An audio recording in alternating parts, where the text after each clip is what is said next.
Desde que era niño escuchaba las palabras paz al mundo, mundo, estamos por la paz, somos gente pacífica. Pero luego siempre resultaba que el tren blindado resoplaba en algún lugar cercano. Por primera vez vi a un líder del país que, sin decir esas bonitas palabras, hace lo que los bolcheviques solo hablaban. Él está construyendo la paz en el planeta. ¿Por qué se metió en el conflicto entre el Congo y Ruanda? Si Tailandia contra Camboya no es asunto suyo, es diferente, igual que Armenia contra Azerbaiyán, que tiene que ver con él. India, Pakistán, Egipto, Etiopía en general. Bueno, eso no es asunto suyo para nada. Sí, Serbia, Kosovo y el último de los conflictos ardientes es Israel. Hamas, bueno, Irán, por supuesto, y Rusia, Ucrania.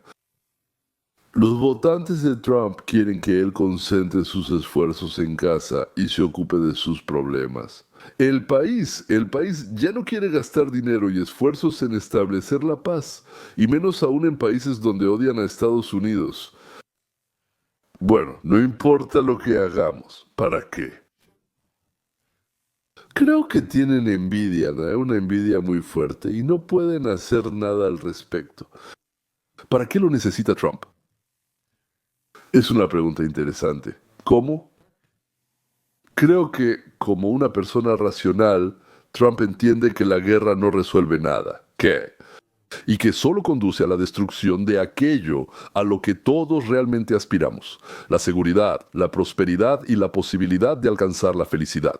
Bueno, sin quitar la propiedad, sí la libertad, por así decirlo, y el derecho a buscar la felicidad de los demás. La guerra impide crear cosas nuevas, mejores, lo que trae beneficios a las personas, cosas, situaciones, cualquier cosa. La guerra es eso. Eso yo diría es lo contrario a la naturaleza de Trump. Continuación. Uno de los conflictos no resueltos es el de Rusia y Ucrania. Y sabiendo algo que probablemente nosotros no sabemos, Trump una y otra vez intenta detener a los enemigos que en realidad quieren seguir luchando, a pesar de todas las pérdidas, muertes y sufrimientos de sus pueblos. Ahora, no lo sé, ahí está la vez 164.939.867. Kushner y Vitkov volaron a Moscú, nosotros... También estamos siguiendo Moscú, donde en este momento el presidente Vladimir Putin recibe al enviado especial de Estados Unidos, Steve Witkoff, y a Jared Kushner, el yerno del presidente. Las negociaciones llevan más de 3 horas, discuten una vía hacia la paz en Ucrania. Le damos la palabra a Matthew Chance de Cable News Network. Él está en vivo desde Moscú. Matthew, ¿hay alguna señal del Kremlin sobre cómo creen que van estas negociaciones? Bueno, por ahora no, desafortunadamente. Ahora estamos en una especie de vacío informativo. Seguimos esperando. Acabo de escribirle al secretario de prensa del Kremlin, Dmitry Peskov, para saber si las negociaciones se están acercando al final, si puede describir el ambiente en la sala o algo parecido, pero no hubo respuesta. Él dijo antes que estas negociaciones no tendrían límite de tiempo.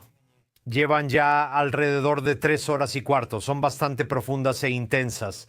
También me informaron antes en el Kremlin que después habrá una conferencia de uno de los funcionarios rusos que están en la sala, en la mesa. Yuri Ushakov, asistente del presidente para Asuntos Exteriores, está sentado. Si han visto esas fotos de la mesa, él está sentado a la derecha de Vladimir Putin. La tarea principal para el enviado especial del presidente Trump, Steve Witkoff, y para el yerno del presidente Witkoff, también participa en estas reuniones. Consistirá en evaluar hasta qué punto el Kremlin está dispuesto a aceptar compromisos y decisiones elaboradas entre funcionarios estadounidenses y ucranianos durante la última semana en Ginebra, así como recientemente el fin de semana pasado en Florida, donde intentaron encontrar soluciones creativas para sortear las principales líneas rojas de Ucrania, como su deseo de unirse así como el llamado de Rusia a que Ucrania ceda territorio que ya ha anexado, pero que aún no ha conquistado. Estos son enormes problemas con el plan de paz respaldado por Estados Unidos. Se discuten soluciones, pero no hay acuerdos aún. Y ahora Wittkop y Kushner presentan estas soluciones al Kremlin para ver si Vladimir Putin tiene algún interés en el acuerdo. Tiene la palabra. Bien. Matthew Chance, en vivo desde Moscú, gracias. Ahora con Nick Payton Walsh de Cable News Network en Kiev. Nick, ¿cómo ve Ucrania estas negociaciones? En resumen, hay una gran preocupación sobre lo que exactamente Steve Wittkop presentó al Kremlin durante estas extensas negociaciones. Esto es resultado de horas o días en los que él, por primera vez, tuvo comunicación detallada con el equipo negociador ucraniano en Florida. El fin de semana e incluso el lunes por la mañana, Wittkop se reunió de nuevo con el principal negociador ucraniano. Luego este plan rumbo a Moscú. Wittkop habla por teléfono con el presidente de Ucrania, Volodymyr Zelensky, Emmanuel Macron de Francia y Keir Starmer del Reino Unido, informando a los aliados europeos. Y creo que el tono de Zelensky fue interesante. Intentó enfatizar aquí dos cuestiones. La necesidad de dignidad en cualquier propuesta concreta que se presente. Se supone que, aunque están interesados y cooperan, no tienen claro cómo se formulará esto y lo presentan, creo, como propuesta estadounidense aquí. Aunque sin duda están completamente informados y posiblemente no estén de acuerdo con lo que Wittkop representa en esto, al mismo tiempo se enfatiza a los ucranianos la necesidad de garantías de seguridad para que si Ucrania hace concesiones dolorosas, cuente con garantías de Estados Unidos y Europa. Lo que significa que no tendrán que enfrentarse a una tercera o cuarta invasión, según como lo cuenten, en los próximos meses. Ese fue un fragmento apasionado del discurso de Zelensky hoy en Irlanda, donde, según dicen, está en modo de espera por si tiene que volar de urgencia a Estados Unidos para reunirse con Trump. Es un vuelo corto desde ahí. Y al mismo tiempo escuchamos menos de Zelensky sobre el concepto de líneas rojas, sobre la cesión de territorios. Él, de hecho, dijo que vio cómo sus negociadores pasaron 6 horas y media discutiendo dónde potencialmente podrían estar las líneas del frente si se llegara a algún acuerdo. Parece que el territorio aquí posiblemente está en la agenda. Aunque ha habido filtraciones sobre 28 y 19 puntos y varios planes durante una semana, aún sabemos poco sobre los detalles concretos que representa Wittkop. Creo que esto se hace para que el Kremlin no se entere del plan por los medios primero y tal vez para que Zelensky no parezca públicamente que acepta una concesión que Putin podría rechazar después. Pero al final, los ucranianos aquí ven cómo Rusia avanza en el frente, declarando, probablemente con cierto grado de precisión, el control sobre el nodo estratégico de Pokrovsk en el frente oriental. Y también son conscientes del frío aquí, del duro invierno que se avecina y de los daños causados por los bombardeos nocturnos. Y al final, la debilidad política de Zelensky por el escándalo de corrupción. El mayor problema de Zelensky no son garantías de seguridad para el país, sino garantías de seguridad para él y sus cómplices. Digamos que sí. Vladimir quiere incluir un punto sobre la no persecución de los líderes de Ucrania por cualquier acción durante la guerra. Bueno, se refiere a la guerra con Rusia, sí. Pero el punto que Ucrania propuso fue interpretado por el mismo pueblo de Ucrania, como un intento estadounidense de no castigar a los rusos por crímenes de guerra. La sociedad se rebeló. En realidad, los corruptos ucranianos que están en el poder quieren legalizar sus millones o incluso miles de millones robados. Quieren que se les perdone todo lo que han hecho desde 2022 o incluso desde 2014 y obtener una indulgencia por todos sus crímenes. Así como Biden dio, ¿cuántos? Tenemos como 8,000 personas se les dio esas indulgencias. Por supuesto, Rusia ve los escándalos que están ocurriendo en Ucrania, cómo está cayendo el entusiasmo de los europeos. Y lo principal es que en el Kremlin entienden bien que Ucrania muy probablemente perderá el apoyo financiero de parte de Estados Unidos. Bueno, no lo sé, no vamos a decir una fecha, pero obviamente será en un futuro muy cercano. Seguiremos atentos a esta historia. Le damos la bienvenida al ex embajador de Estados Unidos en Ucrania, William Taylor, quien nos acompaña en vivo desde Kiev. Me alegra verlo, señor embajador. Gracias, Linda, me alegra estar aquí. Mientras hablamos, Vladimir Putin se reúne con representantes de Estados Unidos, el enviado Steve Witkoff y Jared Kushner, el yerno del presidente, tras acusar previamente a Europa de bloquear los esfuerzos de paz estadounidenses.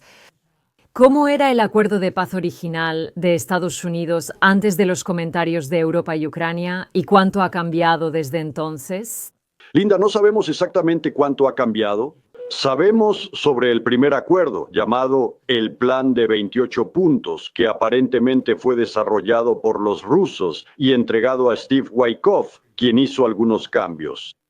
Y los rusos filtraron el plan de 28 puntos, y tanto ustedes como nosotros, todos leímos cada punto de ese plan. Y la gente se sorprendió mucho de lo prorruso que era, hasta que supieron que fue desarrollado por los rusos. Los rusos incluyeron en ese plan lo que ellos querían, y estaban muy contentos con eso. Y el presidente Putin, sin duda, aprobó ese plan, ya que su gente lo desarrolló.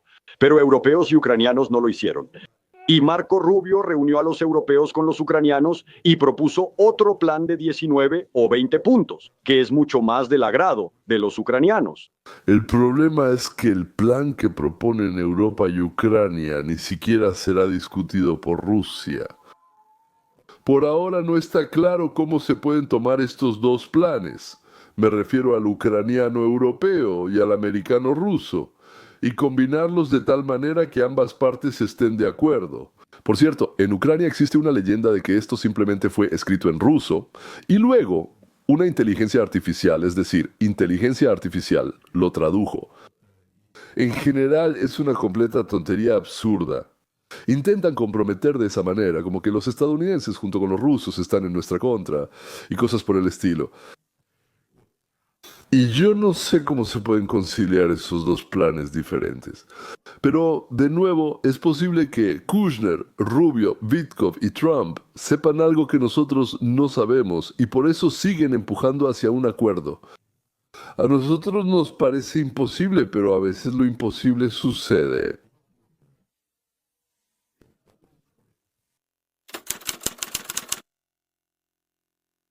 En Ucrania finalmente la clase gobernante también empezó a pasarla mal. Antes de eso en realidad todo les iba bastante bien. El dinero en paraísos fiscales, los hijos en Londres, París, en Estados Unidos, las amantes cerca, los baños funcionando y el dinero fluyendo como un río. Pero últimamente las cosas se han puesto algo intensas. O sea, por ahora solo está algo intenso. 29 de noviembre.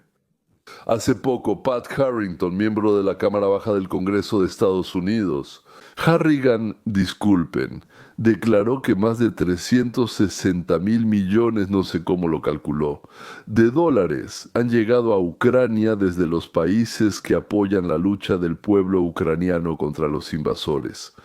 O sea, bueno, lo dejó claro, de todo el mundo empezaron a ayudar y desde su punto de vista, de alguna manera él calculó que para la noble causa de enviar ayuda para la lucha de Ucrania contra los invasores, enviaron aproximadamente esa cantidad.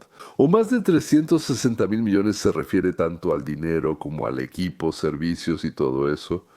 Desde 1922, Ucrania ha recibido armas, premios y dinero por más de 306,000 millones de dólares estadounidenses. Indica que parte de esta ayuda militar fue robada. Es posible que haya sido por los mismos, digamos, bueno, por decirlo así, por quienes daban ese dinero. Sí, o sea, por los nuestros también, sí.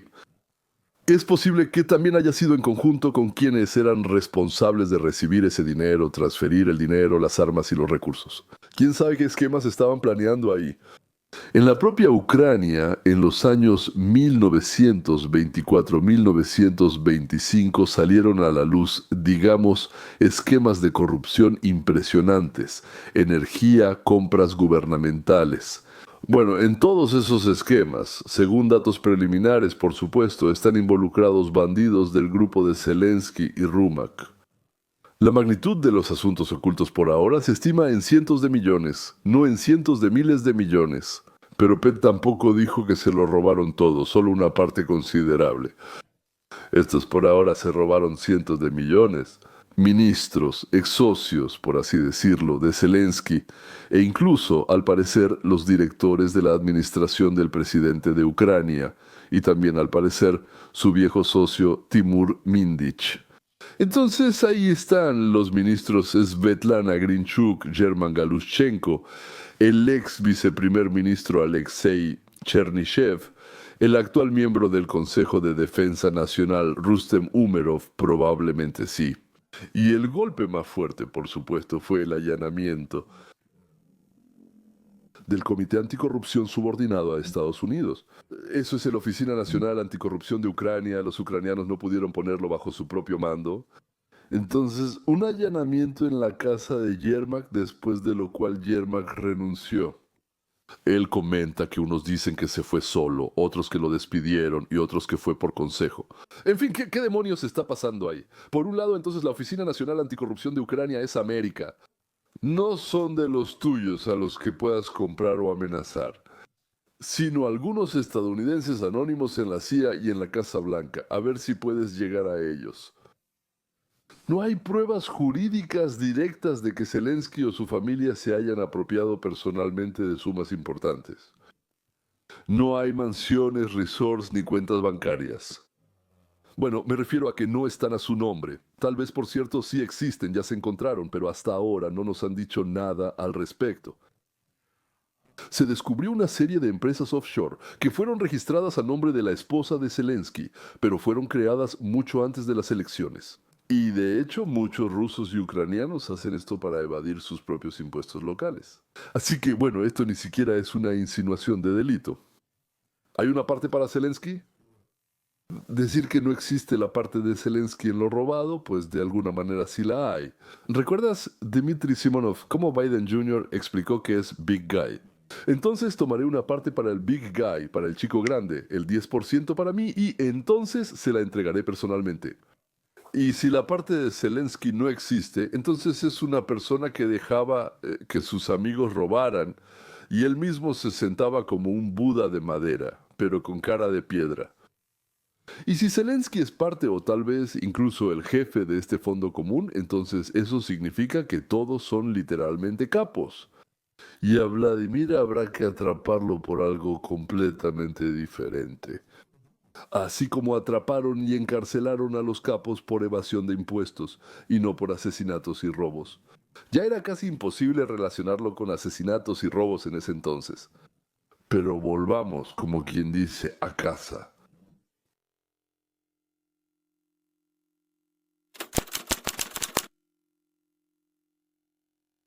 Me gustaría explicarles a todos los que escriben y dicen constantemente que acusamos, pero no metemos a nadie a la cárcel.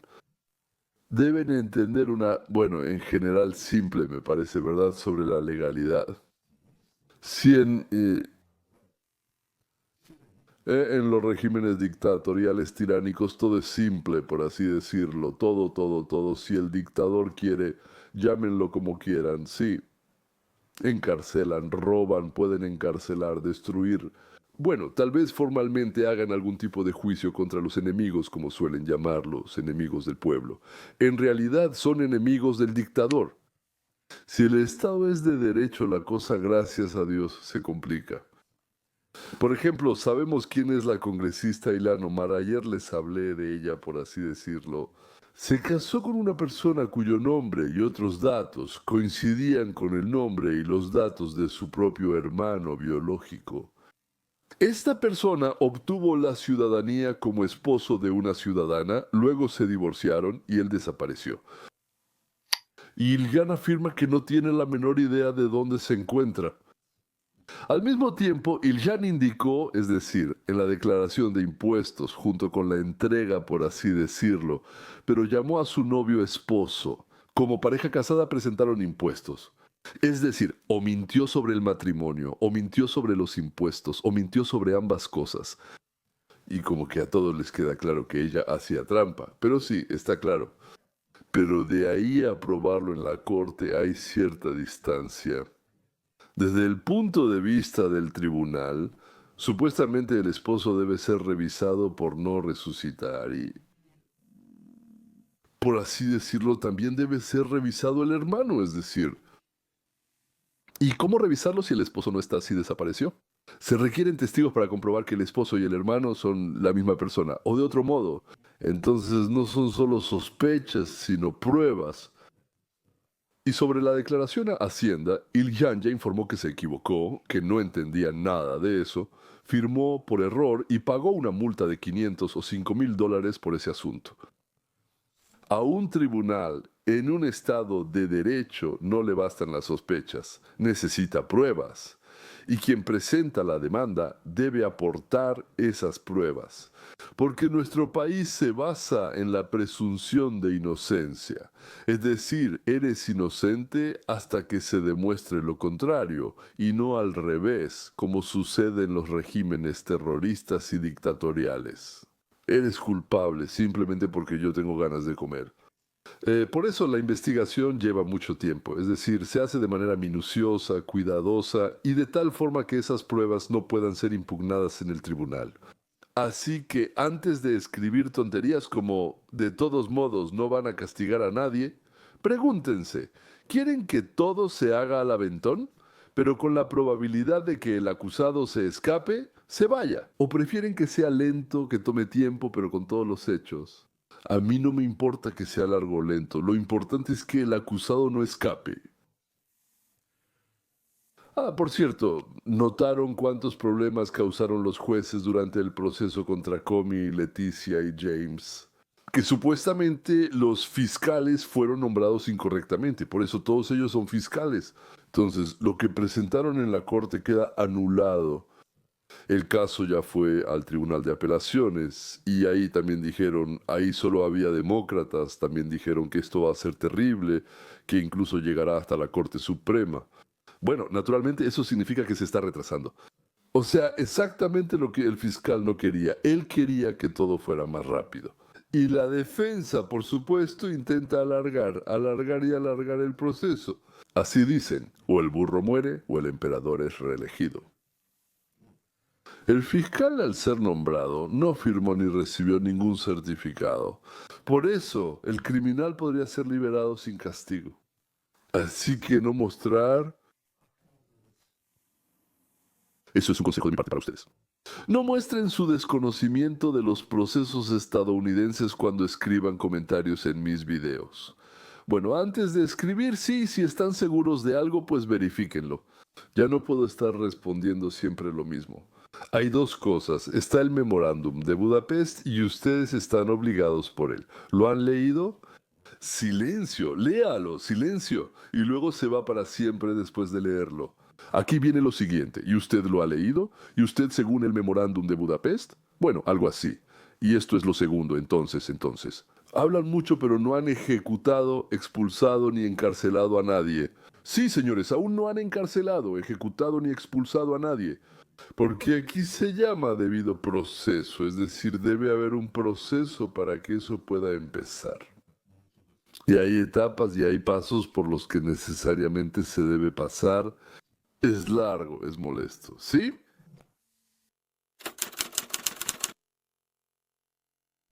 La elección de noviembre de 2020 va a depender de si es justa o no en el estado de la economía. La izquierda lo sabe. Saben dos cosas. Primero, que hay un gran pronóstico de crecimiento en la producción de petróleo y gas natural.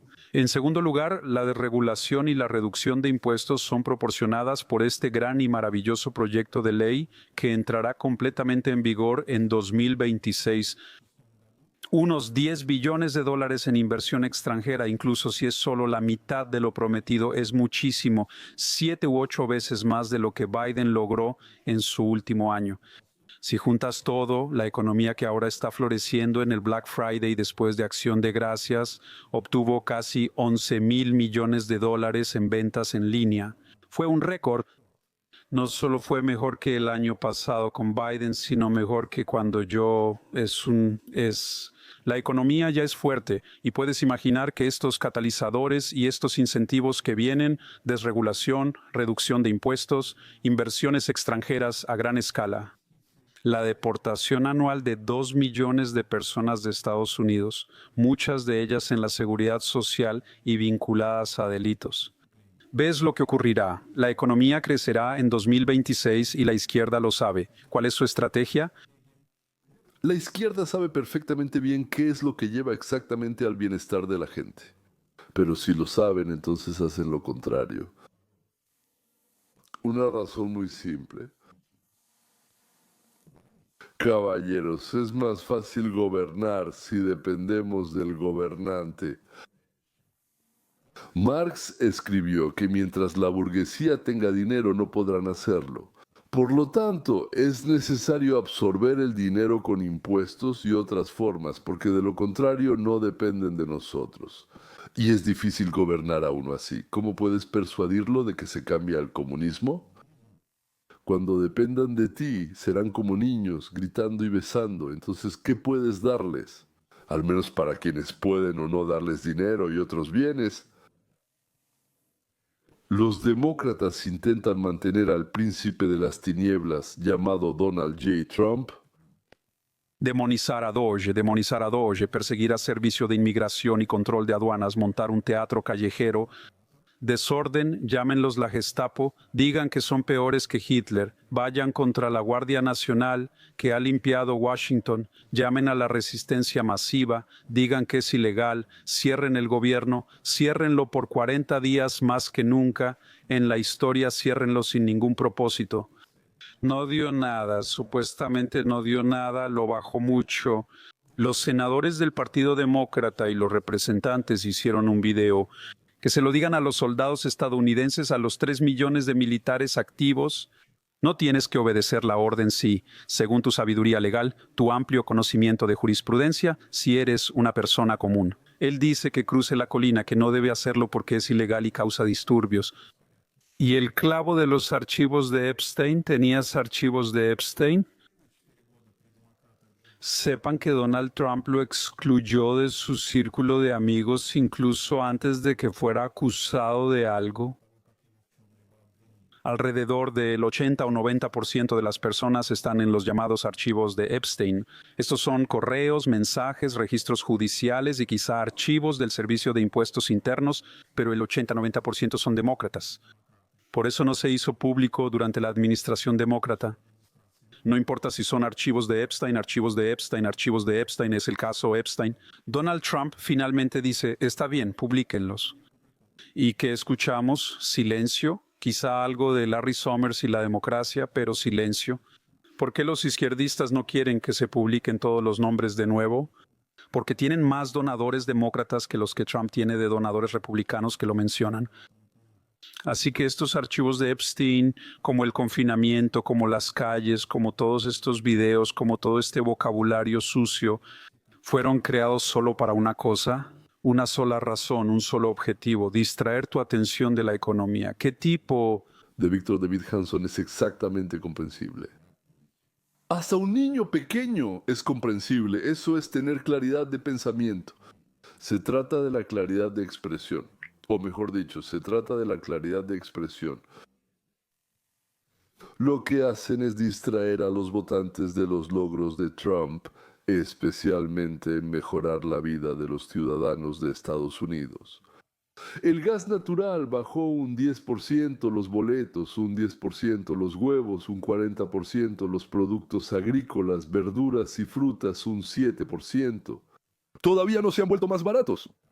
Carne, aves, pescado, pan, leche, café. ¿Qué más? Dulces, ¿verdad? Según estimaciones del Banco Mundial, Organización de las Naciones Unidas en Estados Unidos, habrá una caída masiva en los precios en el tercer y cuarto trimestre de 2026 para la energía y la agricultura. Eso no son los productos finales, ¿no? Sino de lo que están hechos. Y luego también habrá bienes. El petróleo, la gasolina, el queroseno y el diésel bajarán un 12% si no pasa nada como algún tipo de conflicto internacional con la guerra, con la quema de pozos, ¿verdad? Los granos, el aceite y otros llamados alimentos y materias primas bajarán entre un 5 y 6%, autos, electrodomésticos, electrónicos. Pero para el verano de 2026, es decir, para cuando se forme una opinión sobre las elecciones de noviembre, no se esperan cambios notables. Y por eso el equipo de Trump intentará hacer algo que anime a la gente.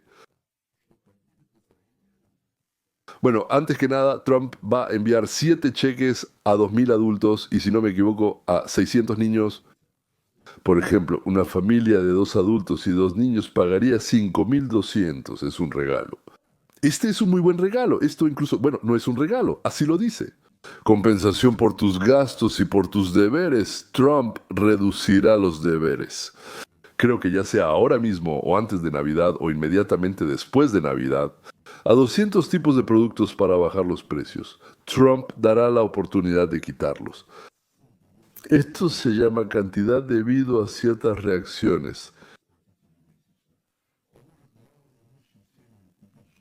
Sobre eso, hay impuestos federales sobre la gasolina, por así decirlo, impuestos federales, digamos, sobre la gasolina, sí.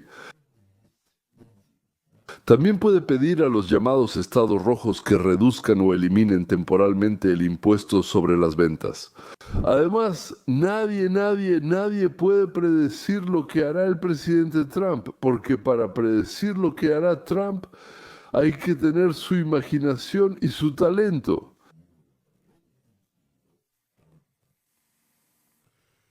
Y ahora, señores, suscríbanse, denle a la campanita y esperen los próximos videos. Adiós.